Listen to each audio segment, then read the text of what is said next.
Good morning. Happy Tuesday. Get my treadmill started here. All right, so I finished my go live. So I'm a little later than usual this morning, but I had a go live and I'm all done and it all went well. So, all right, I'm gonna jump right in so we can get going. March 30th, the eastern tribes return home. Joshua 22, 1-9. Then Joshua called together the tribes of Reuben, Gad, and half the tribe of Manasseh. He told them, "You have done as Moses, the servant of the Lord, commanded you, and you have obeyed every order I have given you. During this time you have not deserted the other tribes. You have been careful to obey the commands of the Lord, your God, right up to the present day. And now the Lord your God has given the other tribes rest as he promised them. So go back home to the land that Moses, the servant of the Lord, gave you as your possession on the east side of the Jordan River. But be very careful to obey all the commands and the instructions that Moses gave to you. Love the Lord your God, walk in all of his ways, obey his commands, hold firmly to him, and serve him with all of your heart and all of your soul." So Joshua blessed them and sent them away, and they went home. Moses had given the land of Bashan, east of the Jordan River, to the half-tribe of Manasseh. The other half of the tribe was given land west of the Jordan.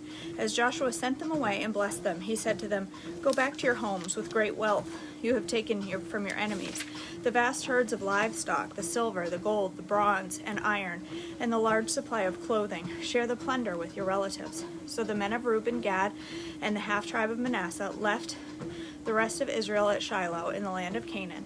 They started their journey back to their own land of Gilead, the territory belonging to them according to the Lord's command through Moses. The eastern tribes build a memorial. Joshua 22, 10-34. But while they were still in Canaan, and when they came to a place called Geliloth, near the Jordan River, the men of Reuben, Gad, and the half-tribe of Manasseh stopped to build a large and imposing altar. The rest of Israel heard that the people of Reuben, Gad, and half-tribe of Manasseh had built the altar at Geliloth, at the edge of the land of Canaan, on the west side of the Jordan River. So the whole community of Israel gathered at Shiloh and prepared to go to war against them. First, however, they sent a delegation led by Phinehas, son of Eleazar the priest, to talk with the tribes of Reuben, Gad, and half-tribe of Manasseh. In this delegation, there were 10 leaders of Israel, one from each of the 10 tribes, and each of the head of his family within the clans of Israel. When they arrived in the land of Gilead, they said to the tribes of Reuben, Gad, and half-tribe of Manasseh, "The whole community of the Lord demands to know why you are betraying the God of Israel. How could you turn away from the Lord and build an altar for yourselves in rebellion against him? Was our sin at Peor not enough? To this day we are not fully cleansed of it, even after the plague that struck the entire community of the Lord. And yet today you are turning away from following the Lord. If you will rebel against the Lord today, he will be angry with all of us tomorrow. If you need the altar because the land you possess is defiled, then join us in the Lord's land, where the tabernacle of the Lord is situated, and share our land with us. But do not rebel against the Lord or against us by building an altar other than the one true altar of the Lord our God. Didn't divine anger fall on the entire community of Israel when Achan, a member of the clan of Zerah, sinned by stealing the things set apart for the Lord? He was not the only one who died because of his sin." Then the people of Reuben, Gad, and half-tribe of Manasseh answered the heads of the clan of Israel, "The Lord, the mighty one, is God. The Lord, the mighty one, is God. He knows the truth, and may Israel know it too. We have not built an altar in treacherous rebellion against the Lord. If we have done so, do not spare our lives this day. If we have built an altar for ourselves to turn away from the Lord, or to offer burnt offerings or grain offerings or peace offerings, may the Lord himself punish us. The truth is, we have built this altar because we fear that in our future your descendants will say to ours, 'What right do you have to worship the Lord, the God of Israel? The Lord has placed the Jordan River as a barrier between our people and you people of Gad and Reuben and Gad. You have no claim to the Lord, so your descendants may prevent our descendants from worshiping the Lord. So if we decide to build the altar, not for burnt offerings or sacrifices, but as a memorial, it will remind our descendants and your descendants too that we have the right to worship the Lord at this sanctuary with our burnt offerings, sacrifices, and peace offerings. Then your descendants will not be able to say to ours, 'You have no claim to the Lord.' If they say this, our descendants can reply, 'Look at this copy of the Lord's altar that our ancestors made. It is not for burnt offerings or sacrifices. It is a reminder of the relationship both of us have with the Lord. Far be it for us to rebel against the Lord or turn away from him by building our own altar for burnt sacrifices, grain offerings, or sacrifices. Only the altar of the Lord our God stands in front of the tabernacle may be used for that purpose. When Phinehas the priest the priest and the leaders of the community, the heads of the clans of Israel, heard this from the tribes of Reuben, Gad, and the half-tribe of Manasseh, they were satisfied. Phinehas, son of Eleazar, the priest, replied to them, "Today we know the Lord is among us, because you have not committed this treachery against the Lord as we thought. Instead, you have rescued Israel from being destroyed by the hand of the Lord." Then Phinehas, son of Eleazar, the priest, and the other leaders left the tribes of Reuben and Gad and Gilead and returned to the land of Canaan to tell the Israelites what had happened. And all the Israelites were satisfied and praised God and spoke no more of war against Reuben and Gad.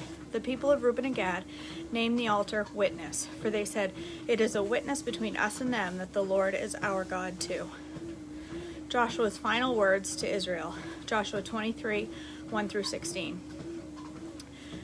The years passed, and the Lord had given the people of Israel rest from all of their enemies. Joshua, who was now very old, called together the elders, leaders, judges, and officers of Israel. He said to them, "I am now a very old man. You have seen everything the Lord your God has done for you during my lifetime. The Lord your God has fought for you against your enemies. I have allotted to you as your homeland all the land of the nations yet unconquered, as well as the land of those who we have already conquered, from the Jordan River to the Mediterranean Sea in the west. This land will be yours, for the Lord your God himself will drive out all the people living there now. You will take possession of their land, just as the Lord your God promised you.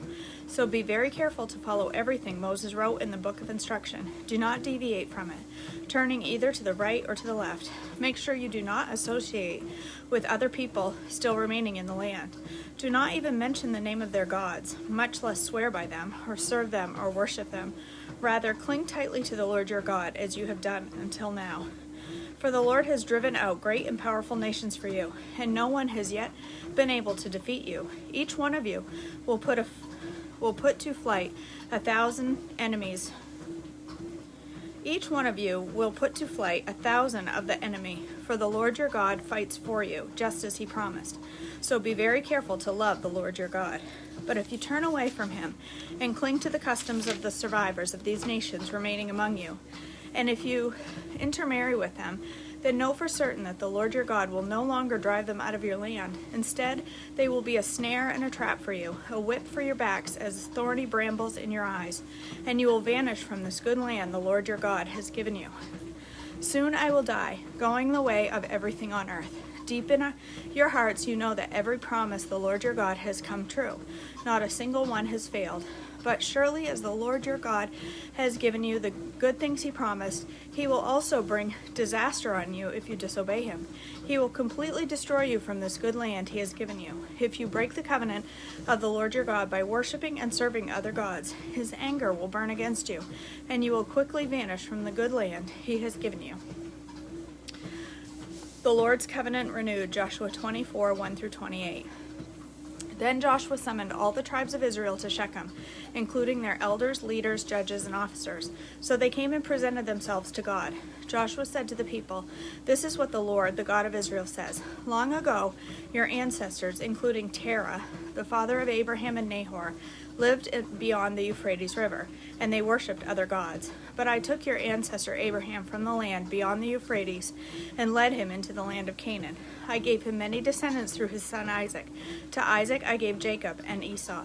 To Esau I gave the mountain of Seir, while Jacob and his children went down to Egypt. Then I sent Moses and Aaron, and I brought terrible plagues on Egypt, and afterward I brought you out as a free people. But when your ancestors arrived at the Red Sea, the Egyptians chased after you with chariots and charioteers. When your ancestors cried out to the Lord, I put darkness between you and the Egyptians. I brought the sea crashing down on the Egyptians, drowning them. With your very own eyes you saw what I did. Then you lived in the wilderness for many years. Finally, I brought you into the land of the Amorites on the east side of the Jordan. They fought against you, but I destroyed them before you. I gave you victory over them, and you took possession of their land. Then Balak, son of Zippor, king of Moab, started a war against Israel. He summoned Balaam, son of Beor, to curse you, but I would not listen to him. Instead, I made Balaam bless you, and so I rescued you from Balak. When you crossed the Jordan and came into the Jericho, the men of Jericho fought against you, as did the Amorites, Perizzites, the Canaanites, the Hittites, the Girgashites, the Hivites, and the Jebusites. But I gave you victory over them, and I sent terror ahead of you to drive out the 2 kings of the Amorites. It was not your swords or bows that brought victory for you. I gave you the land you had not worked on. I gave you the towns you did not build, the towns where you are now living. I gave you vineyards and olive groves for food, though you did not plant them. So fear the Lord and serve him wholeheartedly. Put away forever the idols your ancestors worshipped when they lived beyond the Euphrates River in Egypt. Serve the Lord alone. But if you refuse to serve the Lord, then choose this day whom you will serve. Would you prefer the gods of your ancestors served beyond the Euphrates, or will it be the gods of the Amorites in whose land you now live? But as for me and my family, we will serve the Lord. The people replied, we would never abandon the Lord and serve other gods, for the Lord is our God. For the Lord our God is the one who rescued us and our ancestors from slavery in the land of Egypt. He performed mighty miracles before our very own eyes. As we traveled through the wilderness among our enemies, he preserved us. It was the Lord who drove out the Amorites and the other nations living here in the land. So we too will serve the Lord, for he alone is our God. Then Joshua warned the people, you are not able to serve the Lord, for he is a holy and jealous God. He will not forgive your rebellion and your sins. If you abandon the Lord and serve other gods, he will turn against you and destroy you, even though he has been so good to you. But the people answered Joshua, no, we will serve the Lord. You are a witness to your own decision, Joshua said. You have chosen to serve the Lord. Yes, they replied, we are witnesses to what we have said. All right then, Joshua said, destroy the idols among you, and turn your hearts to the Lord, the God of Israel. The people said to Joshua, we will serve the Lord our God. We will obey him alone.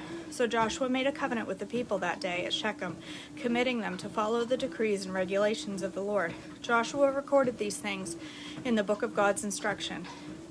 As a reminder of their agreement, he took a huge stone and rolled it beneath the terebinth tree beside the tabernacle of the Lord.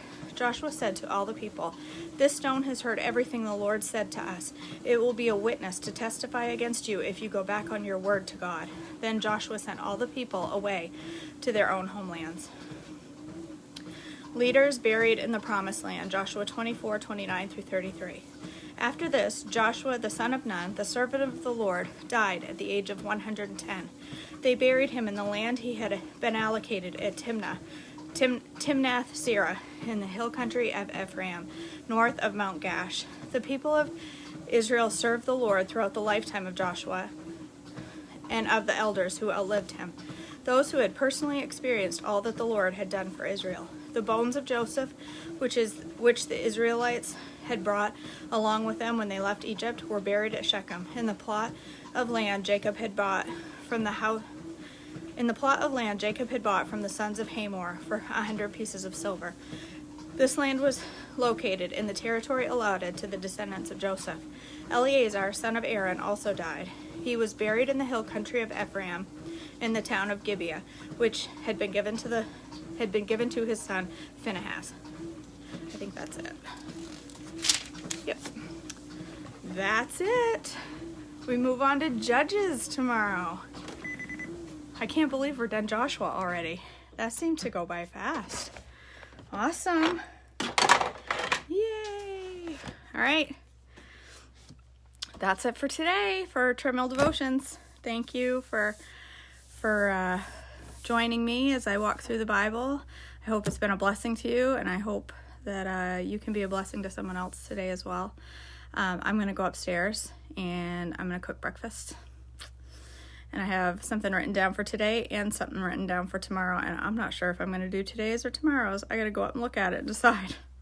Tomorrow is a shake, and I kind of want to shake today, so I might make it. So anyway, I'll see you upstairs if you want to join in a few minutes. And yeah, have a great Tuesday. Blessings to you all, and I will see you again for more devotions tomorrow. Bye, guys.